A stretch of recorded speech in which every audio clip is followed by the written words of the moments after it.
When my husband and I moved from Michigan to Georgia over 10 years ago, I thought I had a pretty good idea of what to expect. Warmer weather, check. Less snow, check. More sunshine, check. What I wasn't prepared for was the giant yellow pollen clouds, venomous snakes, fire ants, and the fact that people here drink sweet tea like it's water. So if you're considering moving from Michigan or anywhere in the Midwest to Georgia, here are the things that surprised me the most after making the move. And honestly, some of them still surprise me today. I'm Heather Jenkins, your South Atlanta relocation expert. Let's get to it. This video is part of my Moving to Georgia From series, where I'm comparing what it's really like moving to Georgia from other states around the US. If you're watching from another state that I haven't covered yet and you'd like me to cover your state, comment below. The pollen here in Georgia is absolutely insane. So let's start with what Georgians lovingly refer to as the pollening. If you've never lived in Georgia, it's hard to explain. Back in Michigan, we'd get seasonal allergies. Here, everything turns yellow, and I mean everything. Your car, your porch, your patio furniture, your mailbox, even your dog. So maybe not your dog, but if he stays outside, then he'll be covered too. Every spring, there's a period where it literally looks like yellow dust has settled over the entire state. The first year I experienced it, I thought it was something wrong with my car. Now I know it's just Georgia announcing that spring has arrived. Venomous snakes are actually a thing here in Georgia. Growing up in Michigan, I was a total tomboy. I caught garter snakes all the time. They were harmless, cute even. Then I moved to Georgia and discovered that not all snakes are friendly. Copperheads, cottonmouths, timber rattlesnakes, eastern diamondbacks. Suddenly my childhood strategy of just pick it up and move it seemed less appealing. The funny thing is that after living here for more than a decade, I've still only seen a handful of venomous snakes, but it definitely changes your perspective when you're hiking, gardening, or walking through wooded areas. Fire ants are tiny little demons. Nobody warned me about fire ants before moving here, not one person. If you've never encountered them before, imagine stepping into what looks like a dirt mound and then instantly regretting every life decision that brought you here. They're fast, they're angry, and they bite. The good news is you learn pretty quickly to identify their mounds and avoid them. The bad news is you'll probably only learn after getting bitten once or twice or 12 times. Ask me how I know. People are friendlier in the South. One of the things I genuinely love about living in Georgia is the friendliness. People wave, they hold doors open for you, they talk to strangers, and it's not because they want something. They're just being nice. When we first moved here, I remember people striking up conversations in line at the grocery store. At first, I thought it was a little unusual. Now I find myself doing the same thing.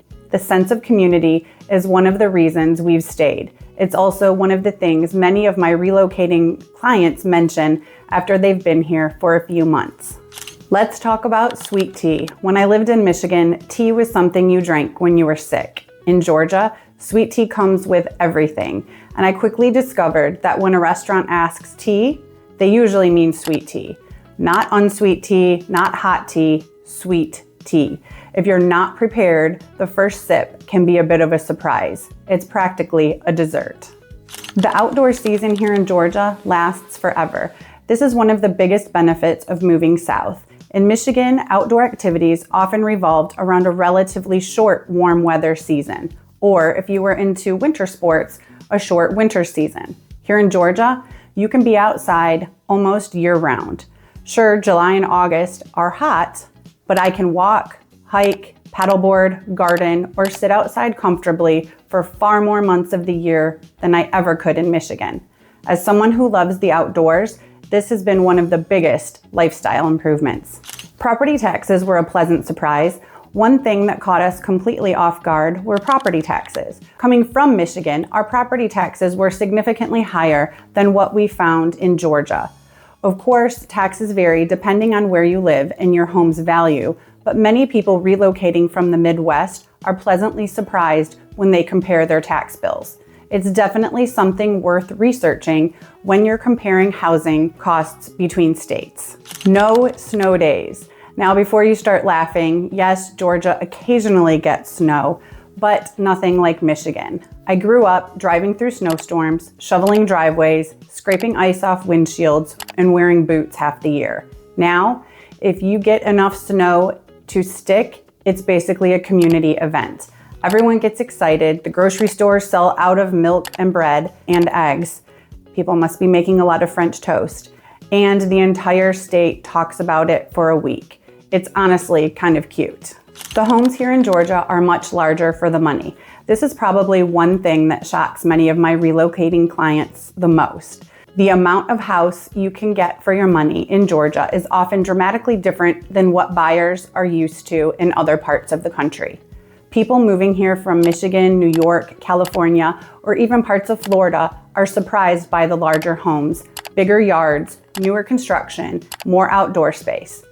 One of my favorite things is watching buyers realize that they can often get houses they never thought would fit in their budget. The lack of basements still feels weird. This is one thing that may never stop feeling strange. In Michigan, almost everyone had a basement, a finished basement, unfinished basement, storage basement. In Georgia, not so much. Many homes here are built on slabs or crawl spaces, and even after more than 10 years, I still occasionally walk through a house and think, wait, where's the basement? If you're relocating from the Midwest, prepare yourself. Basements become a luxury rather than an expectation.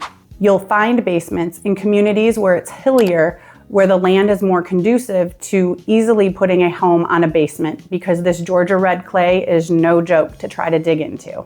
So after more than a decade in Georgia, would I do it all again? Absolutely.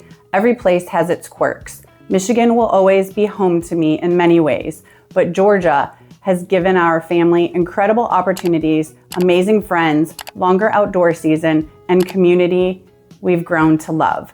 And while I could definitely do without the fire ants and pollen, the benefits far outweigh the surprises. If you're thinking about moving from Michigan or anywhere to Georgia and have questions about what life is really like here, please feel free to reach out. I'm Heather Jenkins, your South Atlanta relocation expert, and I'll see you in the next video.